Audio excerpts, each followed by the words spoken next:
The illustrious Jabba bids you welcome. I'm going to regret this. I'm Pete Mitchell. He's Peyton Jones. And this is the Church Planter Podcast, brought to you by Church Planter Magazine.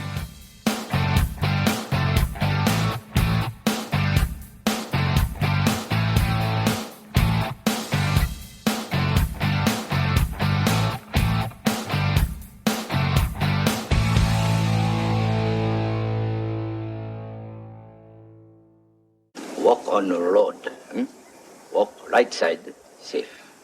Walk left side, safe. Walk middle.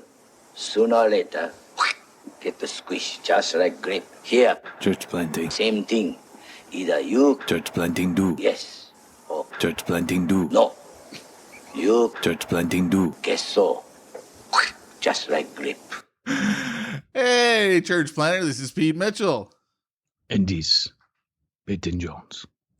And we're in rare form today. I need to work on my Miyagi. I need to channel my inner Miyagi.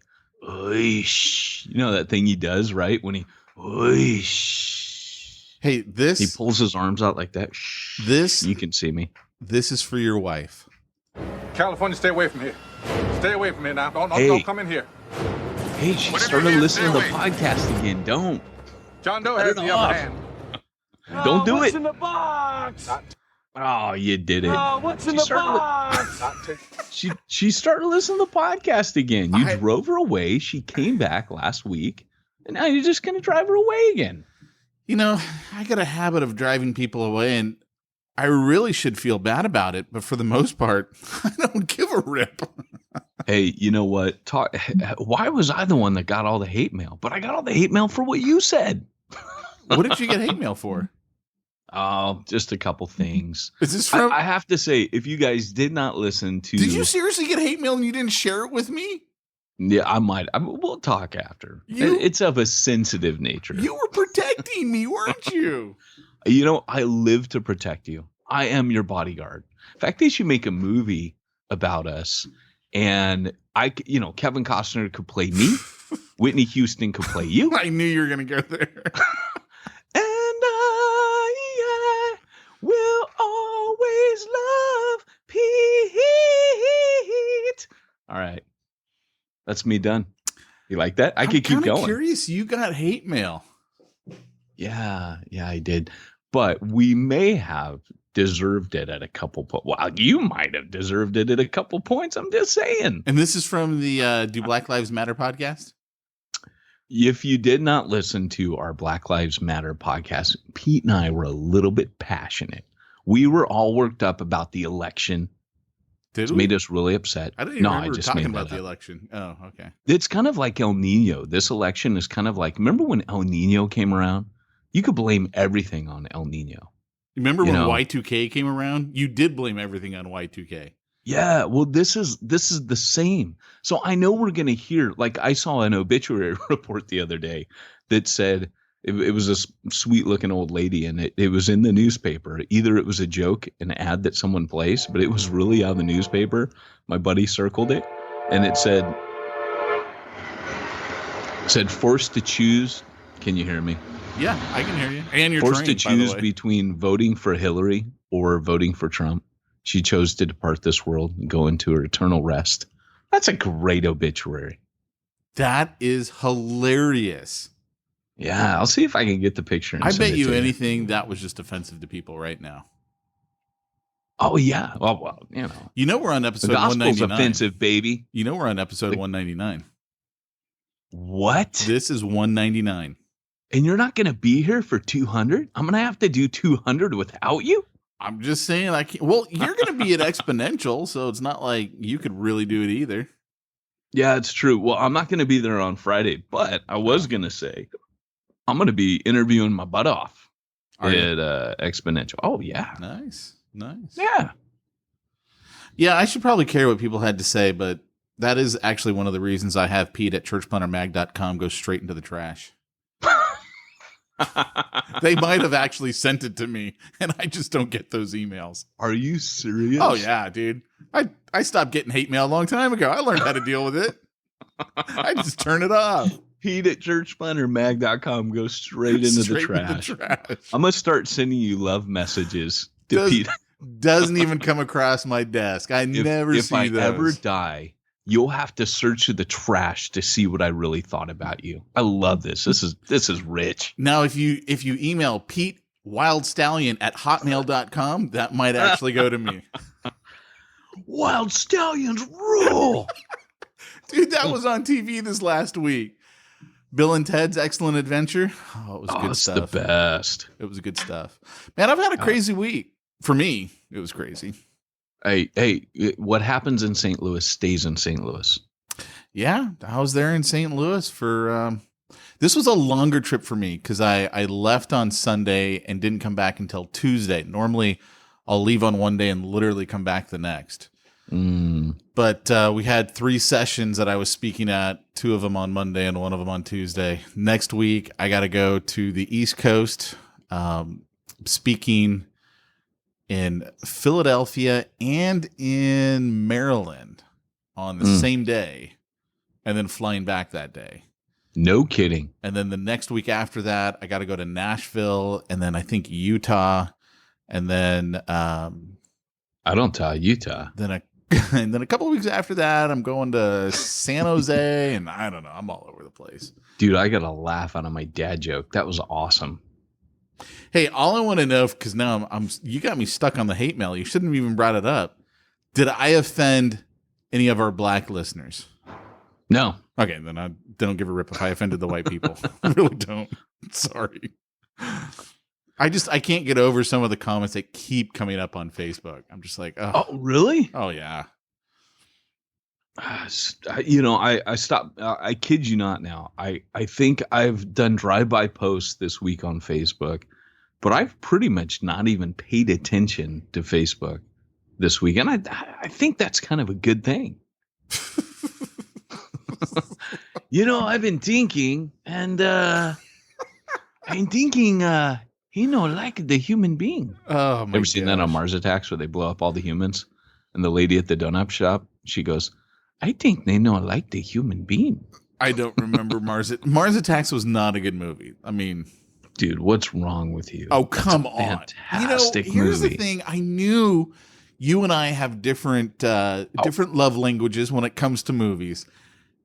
We share a few in common, obviously Star Wars, but then outside of that, I don't know that we're in much agreement. Dude, Sarah Jessica Parker's head on a chihuahua. Like, that's just pure genius. How can you, we come in peace and blowing people up, shooting the dove out of the sky. That's just, but I like weird. The weirder it is, the more I like it. So, like Time Bandits, it's in my top 5. So you got to figure, right? Peyton Jones is a little bit. You work for the railroad, Grandpa? I work for no man. Got a name, do you? I have no name. Well, that right there may be the reason you had difficulty finding gainful employment. You see, in the mart of competitive commerce. And I'm a little bit. Michael, your logic in this case is totally illogical, and yet it's absolutely correct. This is just amazing. No That's kidding. all I'm saying. It's just human. That's why I got you one of those for your car. So you could just drive around all day pushing those buttons. Yeah, I don't know. I think my car it might be nearing the end of its life. What? Yeah, I keep having more and more problems with it. Oh, dang, dude. That's like a killer hot rod, too. See, that's Can the I have thing. it? I absolutely love my car. Can I have it? But if it breaks, you keep fixing Did it? you realize it's 11 years old? No way, dude. Yeah, it's Are no you spring serious? chicken. Yeah. Because I met you 5 years ago. And I still had it. It's amazing. Well, I thought it was new back then because it was cool. I just moved back to America. So to me, every car on the road was new. Oh, look at that car. Yeah, no, I don't know, man. I'm afraid I'm going to, because normally what I do when I go on these trips is I drive to the airport and I leave my car there, right? So that way, like, it's too hard for my wife to drop me off at the airport because of the 2 kids. It's just, It doesn't work. So it's easier for me to leave the car there than to even Uber. Like, it's cheaper to leave the car there than to Uber back and forth to the airport. And I'm afraid I'm going to go out there off of one of these planes and like my car won't start. Oh, and then I'll be even more ticked. I'll be like, you got to come Yeah. jumpstart me so I can get out of here. Yeah. So I don't know. I don't know. Dude, are you tired? Did you catch up on your sleep? Oh, dude. Okay, here's the thing. Sunday night, we get into the hotel in St. Louis at 1 a.m. Now, this is a 2-hour difference from California time. And I love me my California time. Let me just leave it at that. I got to speak at 8 a.m., which is 6 a.m. my time. I am not a morning person. So that means I got to get up, dressed, showered, all that. Oh my gosh, I was literally hurting. Both I do these trips with one of my clients, Debbie DeGroat, and we tag team when we're speaking at these events. So she's speaking, and then as soon as I get up there to speak, I literally, I'm good to go, and then I sit down, and then she's got to go speak again, and I can barely keep my eyes open. I am so freaking tired. Like, I just want to curl up, but I'm in the front row, turned to the side, so literally the entire audience is looking right at me. Oh, that's awesome. And I'm like, this, you're like literally like trying to keep your eyes as big as they can because you're like too afraid. Like, I mean, you're not going to make any sales if you're like sleeping while your co-presenter is up there speaking. And she said to me afterwards, she goes, I was so tired when you were talking. And I was just laughing. I'm like, it was the same thing with me. And then, yeah. Man, that's, I remember we were talking and I'm like, I'm all excited because I've got some cool news, and I'm like, hey, this and that. I meant to tell you, I apologize for anything I said to you on that call because I have like no idea what was happening. I was so out You didn't of it. say anything bad. It was just funny because no, you were cool. We were laughing our butts off because I said something pretty funny. But what was funny is I'm telling you all this stuff, and I get quiet, and I go, you picking up when I'm laying down, and you go, I am so tired. I don't even know what you just said to me. Well, that and night, you're like, I'm in my hotel room. I had to get up at this time, 6 a.m. here, which is 3 a.m. our time. I had to be there at 6 a.m. our time, which means I was up at like 4:30. Oh, I'm not good for me, man. Not dude, good. So we were talking, and I go, oh, you're in your. I go, here's how I picture you right now. You're sitting there. You're naked except you're in your boxers. Star Wars you're boxers. I go. You're naked. You're in your Star Wars boxers, walking around your hotel room on the phone with me, eating a bag of Cheetos, and you start busting up and go, "That's not far off from the truth." I had no bag of Cheetos, but everything else was spot on. Yeah, the Cheetos just completed the picture. Well, you said, Pete, that you weren't a morning person. Let me ask you, are you a math pastor, Pete? Well, let me put it like this to you. I choose not to be a math pastor. That's good. That's a luxury that probably most church planners don't have, Pete. How do you pull that off? Well, simply what I do is I've hooked up with a great organization called simplifiedchurch.com, and I turn over to them all of my math, all of my insurance, all of my workman's comp, all of my pastoral pay, IRS, mumbo jumbo. And I say, here, you guys take care of this. And you know what, Peyton? You know what? What? They do. What, Pete? Tell me. Simplifiedchurch.com takes care of it all. Would they even call you at like 4:30 in the morning when you're in St. Louis and you got to get up early for a meeting just because they care, Pete? Well, I did Facebook that I was in St. Louis, and Josh Henry, the old CEO over there at simplifiedchurch.com, Facebooks me. He goes, hey, how long are you going to be in town? I'm 15 minutes from there. And I'm like, about 3 more hours. Right on. All right. Simplifiedchurch.com, guys. They will set you up, do all your bookkeeping, keep you IRS compatible, and do your end of year tax returns. They're worth checking out. Simplifiedchurch.com. Hey, so what are we talking about on today's episode? We're going to talk today about a mindset that is necessary to be able to evangelize and minister to people.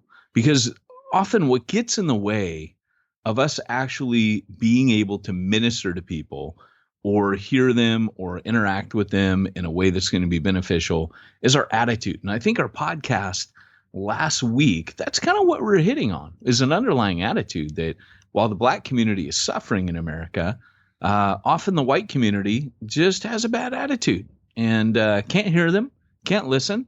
And it's the same when we're talking about non-believers. In fact, people from any people group, let's say it's people from, the gay and lesbian movement. If you're walking around just angry at them, you can't minister to them. It could be anybody. It could be the millennial generation. You're just ticked off at the millennial generation all the time. So you're like, those millennials, blah, blah. Then you meet a millennial and you've got all this pent up anger because you've been listening to all this talk radio and, maybe, later silver haired preachers talking about how in my day and in my generation and, you're just walking around just ticked off at everybody because you listen to talk radio all the time. Which, by the way, if you listen to talk radio, the first thing, probably the first step towards loving God and loving your neighbor is turn that crud off. It's just going to make you angry at everybody. I mean, that stuff just is fueled by anger, and most people don't see it. Talk radio exists to touch your anger nerve and get you all riled up. So I think we were kind of like talk radio last week, Pete, but with a purpose. Well, I don't know. You'll have to tell me because you're the one who get all the comments. And if you've got anything negative that you'd like to say to me, go ahead and email me at pete@churchplannermag.com. And I'd love to hear your comments. That's where all of your hate mail should go from now on. I also got more thank yous. You asked really? If See, I don't get any of those either because all of the trash. They all went in the trash. So I got more thank yous than I've ever gotten for a podcast from the black community last week. No kidding. I did. You got 2 thank yous, huh? Yeah, I got 2. And a half. Because we got about like 3 listeners, 1 white guy and a couple of black guys. That's it. No. We don't even have that after last week's podcast, Pete. We lost the white guy. We lost our 1 listener. The last white guy and the black guys weren't listening anyways. I just tagged them on the Facebook post. I saw you that, man. You were like, hey, I'm tagging everyone I know who's black. Come listen to my podcast. I did see that. That was pretty funny to me. Yeah. Well, a few years ago, I was kind of like, hey, you know what? Like I was looking at my friends list and I was kind of ashamed. I was like, all my friends are white leaders. Like, what's up with this? I need some people, from other groups, man. Like, body of Christ is wide. Why is mine so homogenous? So I just started reaching out and made some awesome friends. And so, I tagged all my friends. That's cool. I usually try and I've got a list literally of people who have asked to friend me on Facebook and I don't. I just sit there and I look at them and I go, I don't know who you are. Why am I friending you? Because a lot of them are marketers. Oh. And I can tell they just want to show up in my news feed so they can market to me. And I'm like, you guys are annoying. You don't understand social media. I look for people that are pedophiles because sometimes I post my kids on. So, if I get a friend request. Look, dude, now I have to go delete this out. That was like so far over the line. Come on. I know. I look and I'm like, oh, you kind of look like a pedophile. So if you Facebook friend requested me and I did not accept, it's probably because you look like a pedophile. And I'm like, hey, I can't be your friend because you might want to look at my kids. Say my name. Cool. So was that too far? Well, yeah, I think we just edit that out. I think I don't know that I got time to edit that out, man. Sometimes this podcast is both a blessing and a curse. Yeah. Hey, I think we should actually tell everyone now that episode 200 is actually, guys, big news. It's going to be our last episode. Episode 200 ever will be the end of the Church Planner podcast. Yeah. After that, Peyton and I are going on to greener pastures, and we're basically just tired of your hate mail. So, yeah. Yeah, I still get it and I still read it and it still wounds me deeply. It affects me for about 2-3 weeks. I'm not quite right. It has a knock-on effect on my family. It affects my performance at work. And, I'm in counseling, and it's I'm teasing. I could this has just been a rough week for me, man.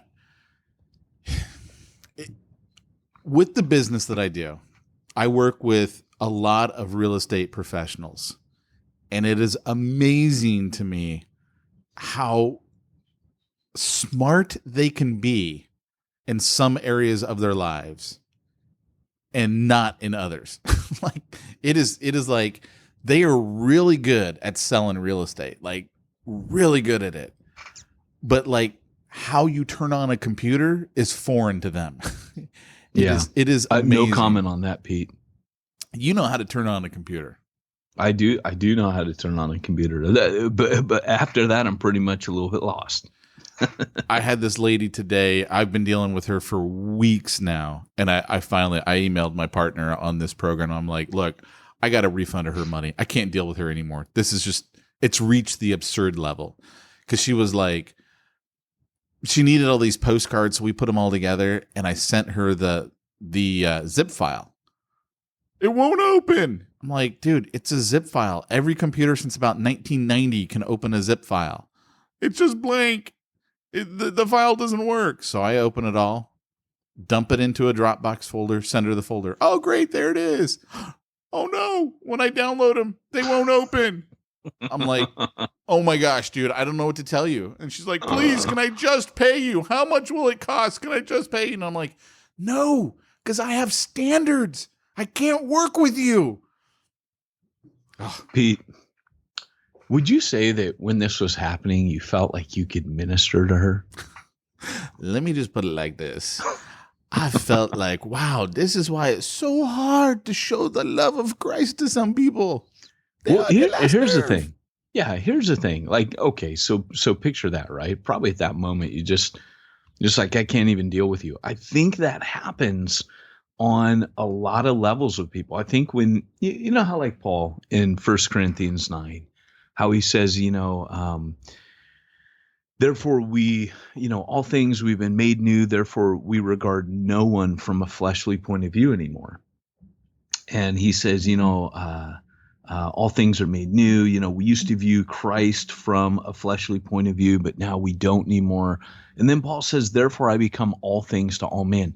He actually says, I don't look at people the same anymore. And I also put myself in their shoes. I become like them to reach them. I become as the Jew to reach the Jew. I become as the Gentile to reach a Gentile. And here's the deal. I was jogging down the beach. It was Wednesday. I was running, and I live like I go out my door. I go a few hundred yards. I turn left. I'm in this beautiful lagoon. And then, I go through the lagoon to the beach. I mean, it's awesome. I love it.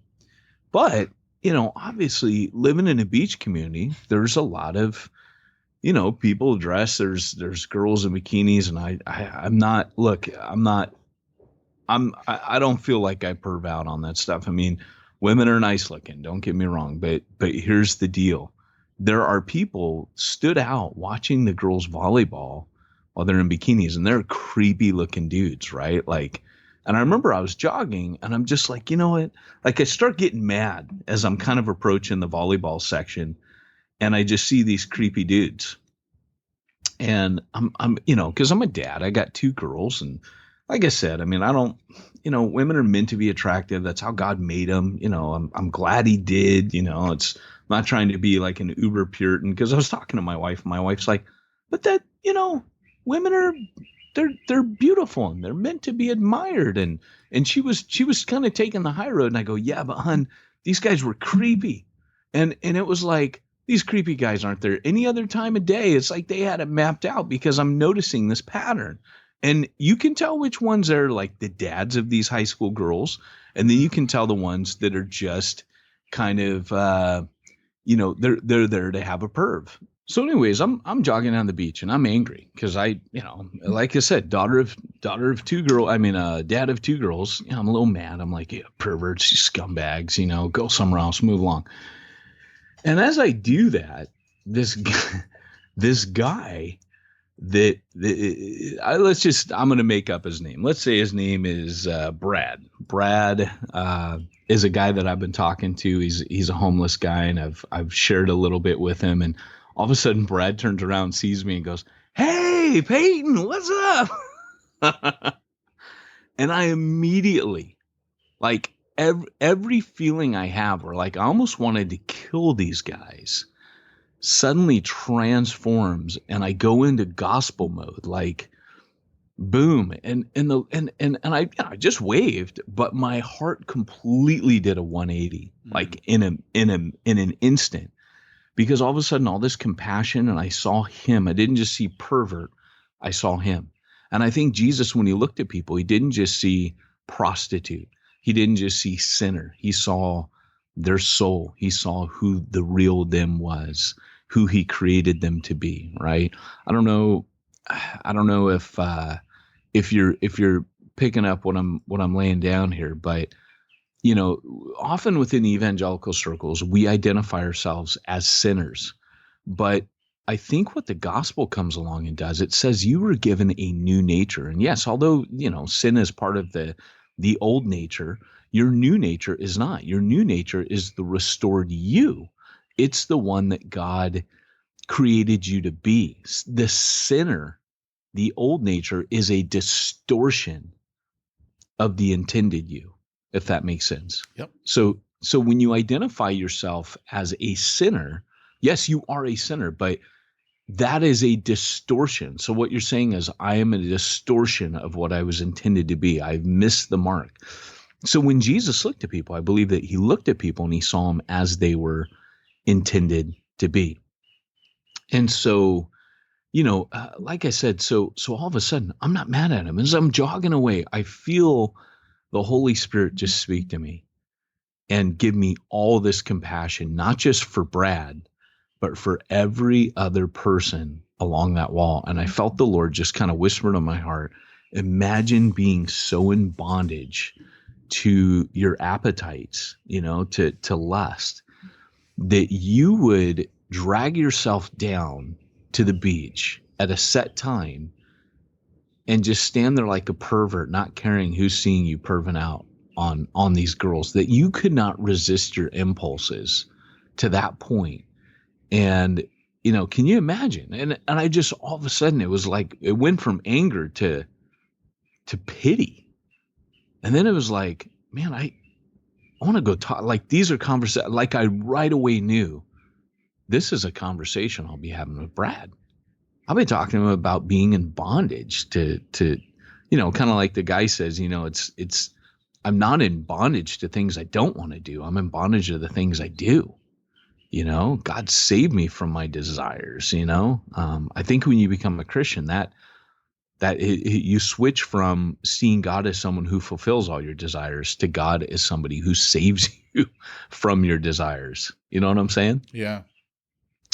And so it really kind of goes to this whole bottom line of, can you minister to people as you're judging them at the same time? Oh, was that? I'm just opening that up for discussion. Yeah, I thought that was a comma. I didn't realize that was a period. I mean, you know me, I can fill dead space.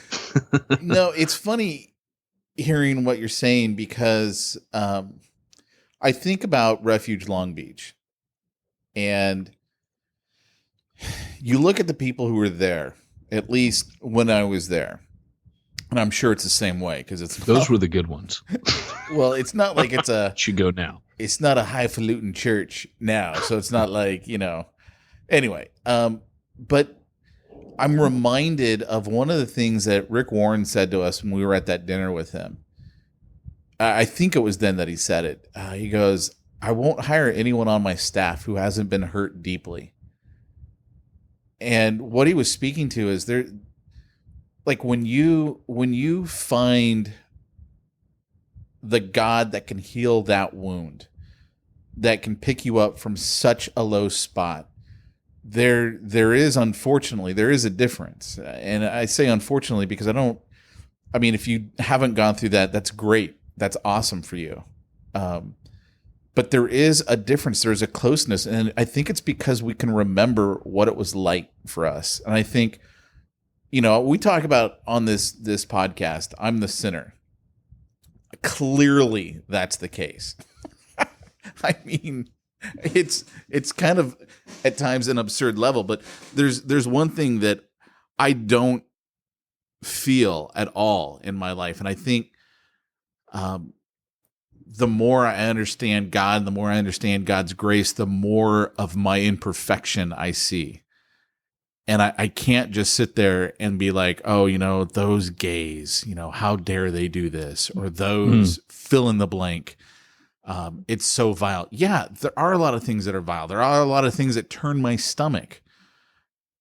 But yet I look at them and I can honestly say this. I don't look at them and think to myself, at least I'm not them or I'm better than them, because I realize I got such a blackness in me that thank God he's come in and saved me from. I just can't look at people and be like, oh, I'm better than you. Cause I know I got that, I'm watching the TV show Dexter again, and he calls it his dark passenger. Of course, he's a serial killer. And of course, the hero of the TV show. But, he calls it his dark passenger. I'm like, I know the dark passenger. I know he's there.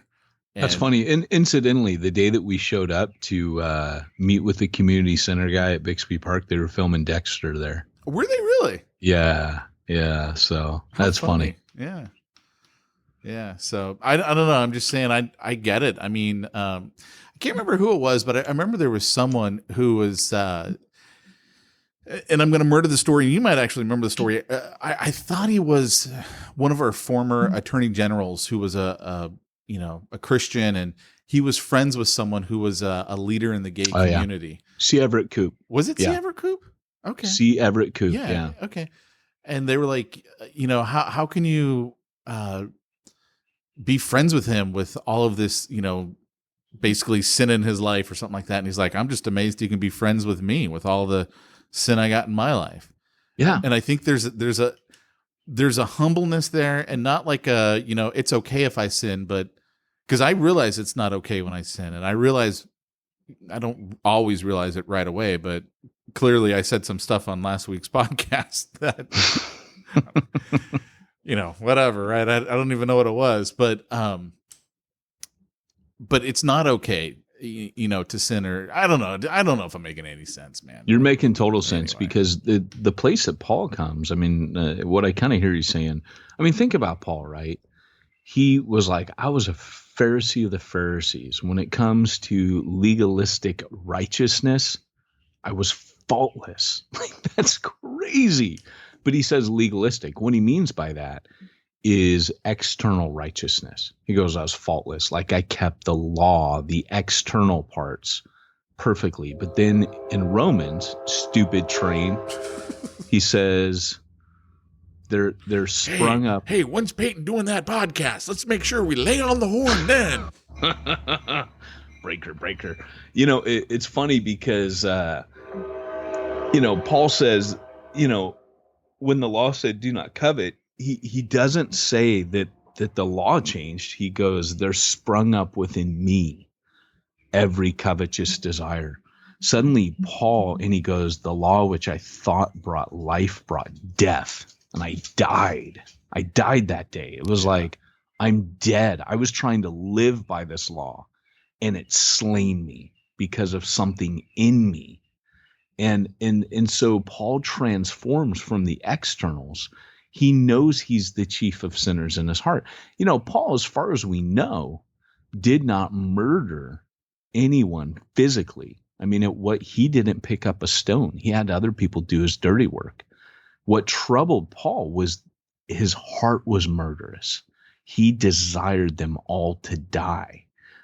John, James, Lord, call fire down on those people. We see it in the scripture that they can't minister to those people because all they've got them labeled for is judgment. Lord, these ones go into the destruction box. We'll pick another village to go into the save box. And so I think a lot of times we do that with people. We put them in the destruction box. Lord, call fire down on those people because I hate them. I don't like them. And as long as we're thinking like that, we can't minister to them. And I think this kind of attitude, what you and I were really hitting on last week with the racism was, it's the same thing that, like you can't listen to them. You can't love them. If you're listening to the black community and you're just listening to what Fox News says about, there's this, those blacks, they can't, they just can't seem to pull themselves out, or they can't, there's all this just crud that people have in their head, whether they want to admit it or not. There's just a subliminal, subconscious thing. And so it's the same with sharing the gospel. If you're just mad at it, and how many times do you judge people, right? Stephen Covey, that famous thing that he says at the beginning of his book, which is, isn't it 7 Habits of Highly Effective People? 7 Habits of Highly Effective People. At the beginning of that book, was that me telling you what a book was? For some reason, it kept popping up, How to Win Friends and Influence People. And I'm like, and I know I've never read that book. That's Dale Carnegie. Yeah, I never read that one. So, but that kept jumping in. I'm like, I know it's not that one. So I've read that. But here's the deal: is at the beginning of that book, he kicks off the book with the story of him being on the subway, and there's this guy with these 3 kids that are hopping all over the seats, and they're swinging on the handle, and like monkeys, and they're going up to like old men, reading the newspaper, and they're like smacking the newspaper out of the guy's hand and going up in their face and going, ah, like you've seen these kids, right? And Stephen Covey's sitting there and he's just getting mad. He's just trying to ride the subway, and he's in New York, and he's just getting more and more angry, and he's finally like, I'm going to say something, and he's watching other passengers get up and move, and he's just getting incensed. And he finally turns to the guy and says, will you please control your children? This is a public subway. This is not a zoo. And the guy, who's just been staring off blankly the whole time, ignoring his kids, he looks up and he looks at him like he's like snaps out of a daze. And he goes, I'm sorry. I'm so sorry. I've just come from the hospital, and their mother's just passed away. And I don't know how to deal with it right now. And I don't think the kids do either. And Stephen Covey's like, just shrinking down. And I think he wrote in the book, if I'm not mistaken, that I didn't need to wait for the subway doors to open, that I could have just slipped under the crack. I felt so small. And of course he makes the point there that you can never judge people, right? By the way, Chick-fil-A did a commercial like that. It was really good. Chick-fil-A, what's of all that? people. Chick-fil-A did a commercial like that where they? Yeah. They were like, you never know what's going on in someone's life. And like they pan around. Of course, it's at a Chick-fil-A. And, they show the little girl and she's like 7 years old. And it goes, father hates her and blames her for her mother's death. And, and it just like goes to everyone and tells everyone's little story and stuff. So. Dude, that's like a Hallmark card in a commercial. I think for they a chicken restaurant. I think they did it right after the whole, gay marriage support thing, or against gay marriage support. Wow. Well, it's funny, man, because as I'm looking at this, it doesn't matter like who it is, right?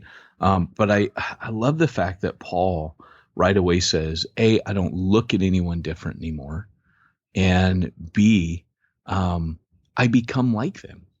And so one of the things that we've been doing recently is with the multiply training that I do with Mac, we have this part where we talk about what would it look like? Like you can take that verse where Paul says, to reach the blank, I became like the blank, right? To reach the Jew, I became like, and then he says, I've become all things to all men to reach some.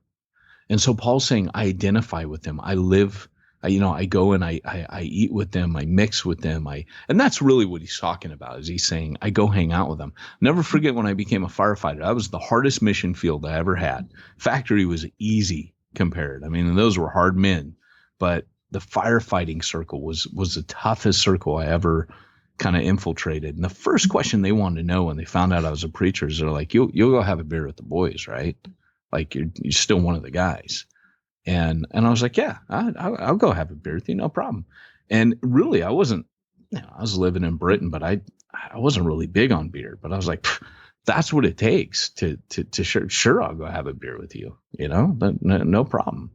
And, it just, but Paul's saying, I'll go and I'll identify with you and I'll walk with you and I'll live like you, and so we're asking the question, what does it mean to the millennials? I became like a millennial, to the cross-dresser. I became, it doesn't mean you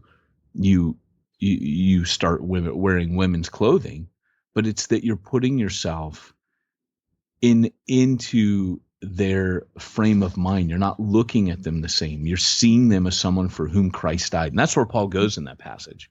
That's where that passage ends.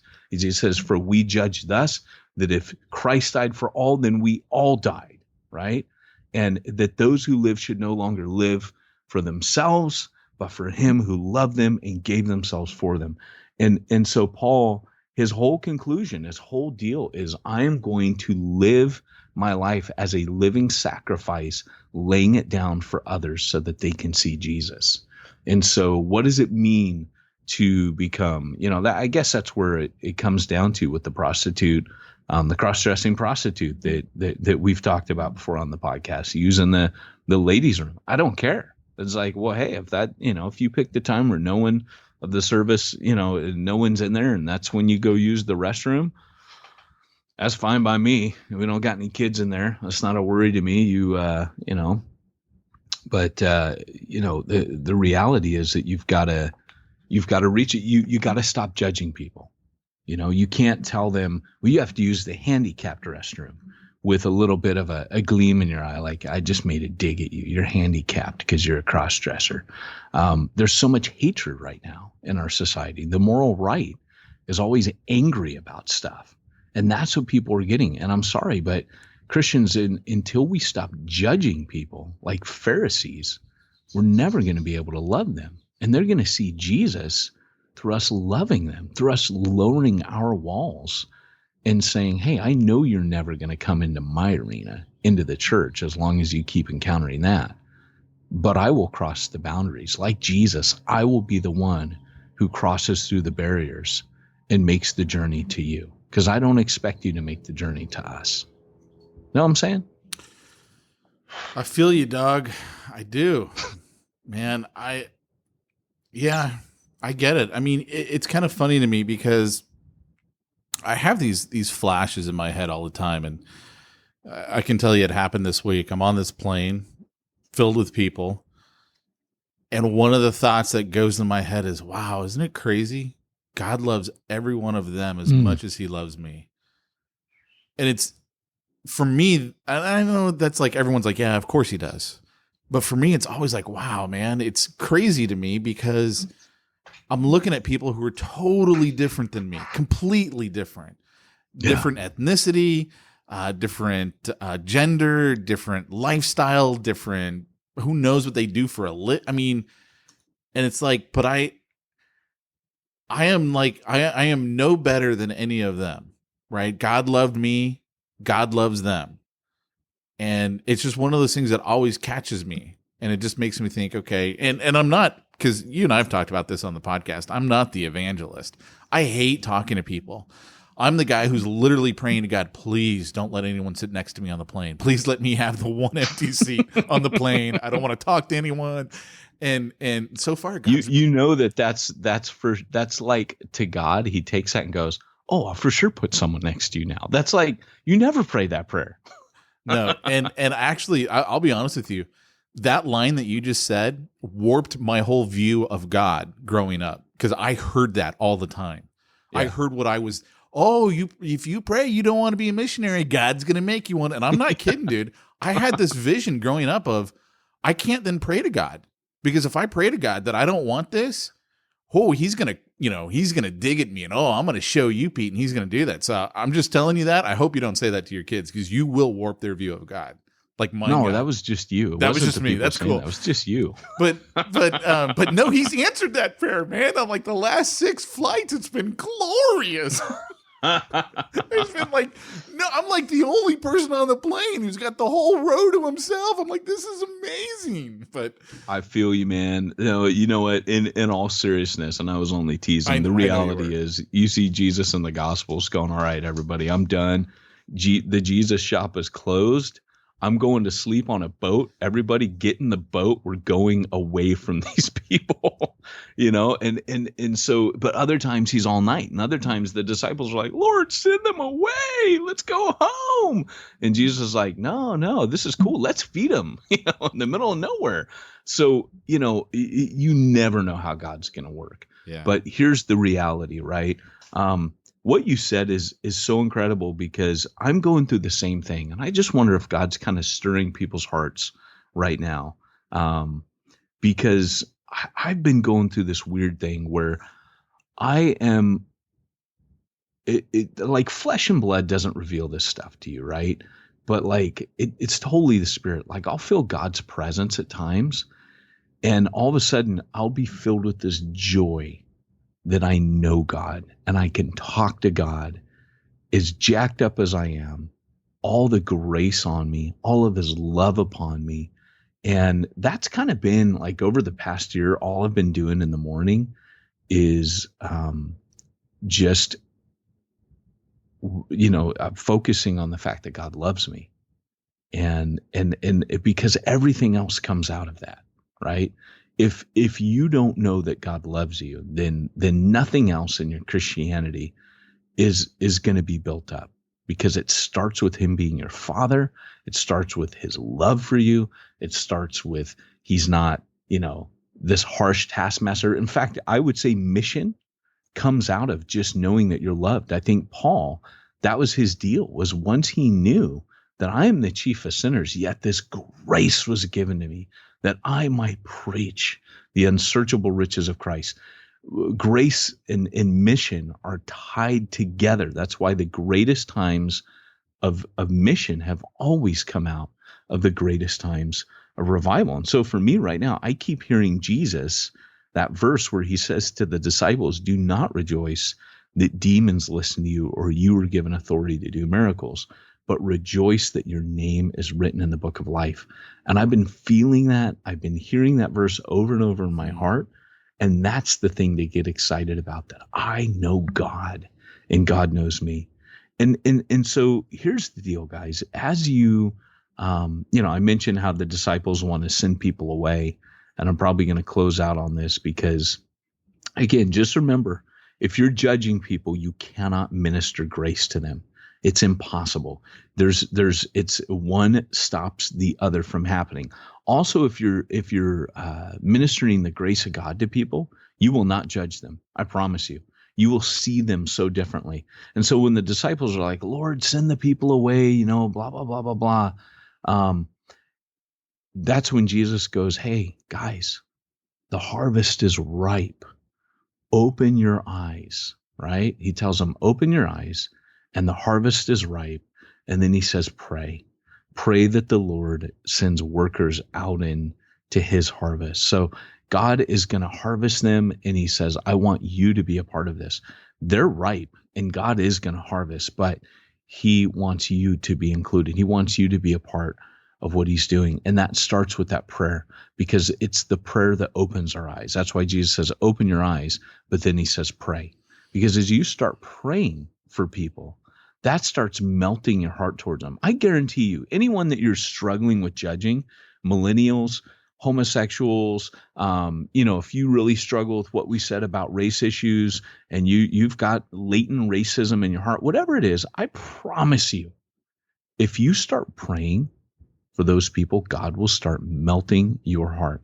Chuck Smith hated hippies, hated them, judged them, felt they were losers, wastoids, go get a job, cut your hair, straighten up, fly right. And God used that man to usher in the Jesus movement because they started praying, because his wife told him, hey, why don't you start praying for him? And it convicted him to the core that he was doing nothing but judging an entire generation, and they were going to hell. And he wasn't willing to lift a finger, and he knew it. So he just started praying. And guys, I'm just telling you, it doesn't matter who it is. You start praying for them, and you will start seeing everything change around on that. I dig it, man. I dig it. Cool. All right. Well, hey, let me ask you something. It's probably the same thing I was going to ask you. I'm sure it is, but I'm asking it of you. Hey, with all of this stuff, struggling with all these different issues and stuff, and let's just say you were to start a church plant in an area, and is there some way other than PayPal that you could help people to be able to tithe and to give to your ministry, maybe online or via text? Is there anything like that exists? Pete, I'm all about, everything we talked about today is hard. So I'm all about making it easy on people, right? If they want to fund the mission, or if they even want to, I got a buddy who they don't take a dime. Every penny that comes in just about goes out towards needs in the community. And you want to make that easy on people. So people are really excited to give, because if there's someone who's like really struggling, they'll drop $1 or $2 grand on them out of benevolence. And that, there's needs in the community. So the church itself is super excited. Well, you know how it is. You don't drag your checkbook around. No one carries a checkbook anymore, right? Only old ladies do that. So you need to have a cheap and easy online giving platform like mogive.com, Pete. Mogive.com / church. Now, if you're an old lady, it's Peyton at churchplantermag.com. That's just where you make can the check out to Peyton Jones or New Breed Church Planting. That'll be fine. So you're saying there's a magical thing called MoGive that allows people to give online and via text. Pete, I can see why you think I made it up, that it's in the realm of Harry Potter and other things like magical unicorns that poop jelly beans. But no, MoGive is a real thing. Mogive.com / church is the online giving platform you need to make it easy. I dig it, man. And I appreciate you sharing those words of wisdom with me and our listener. Of course, Pete. Not listeners. No, we lost him last week. I keep telling you this. That's right. You and I are just talking to ourselves right now. We'll find a new one. Maybe it's you. Someone's driving in the car right now going, "It's me! It's me!" All right. Well, guys, thanks for joining us today for the Church Planter Podcast. And this has been Peyton Jones and Pete Mitchell reminding you, if you want to reach the ones nobody's reaching, you need to go where nobody's going and do what nobody's doing.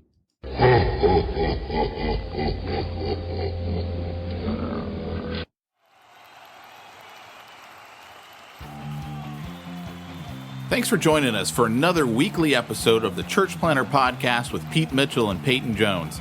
We'd love to hear your comments on this episode of the Church Planter Podcast. Visit us online and let us know what you thought at churchplanterpodcast.com.